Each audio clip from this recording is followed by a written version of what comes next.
Uncanny Avengers number 24 by Jim Zub and Kim Jacinto. They might not know it yet, but the former Unity Squad is trapped in a Dark Force dome thanks to the newest dedicated Hydra agent, Captain America. Synapse senses mass pain and confusion, while Dr. Voodoo tries to read its magic. While Synapse tries to get a cell signal, Rogue flies into the side of the dome, bouncing off.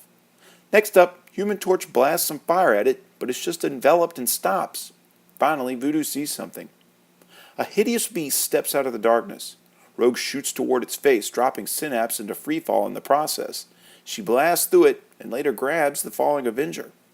A hole where its head once was drips tiny demons, and Voodoo realizes the sky above is a conduit between the two dimensions.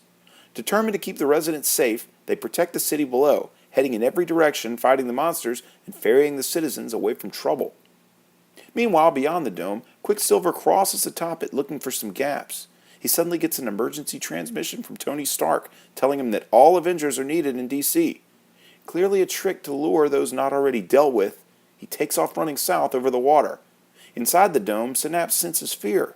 She follows it into a burning apartment building and saves some trapped children. Calling on Rogue to zero in on their location, the former X-Man catches them and whisks them all to safety. Wasp tells Rogue that they're spreading themselves too thin, but she doesn't listen and takes off. Later, she inner monologues that she's not a leader, while spying some bad guys trapped in the dome as well. The Shocker and Scorpia, two B-list supervillains, take advantage of the chaos and rob the gold reserve. Rogue interferes, and Shocker nearly brings the entire building down on all of them on accident. While they argue, some of the beasts happen upon them, and Rogue warns them they all have bigger fish to fry. The issue wraps with Wasp, Johnny Storm, and Synapse fighting the monsters alone and outnumbered. Synapse suffers the effects of mass fear while Janet calls out to Voodoo. It's then she notices the problem. It appears he's merged with one of the beasts. He tells her not to disturb them while they're feeding, but that we're left to be continued.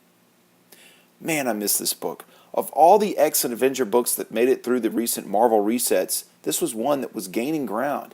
It's sad to see it published so irregularly.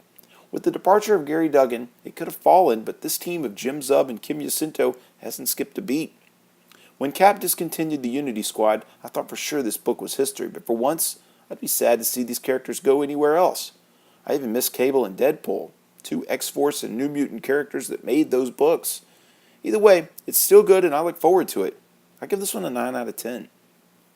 If you like this video, there's hundreds more like it spanning several current and classic story arcs. Click the boxes here for more playlists. This video is also accompanied by my blog at nerdiestkidyouknow.blogspot.com or nerdiestkidyouknow.com. You can also follow links to my Facebook, Instagram, or Twitter pages, as well as a link to this very issue for sale on my eBay page by clicking below. For the Nerdiest Kid You Know, I'm Sam Torito. Thanks for watching.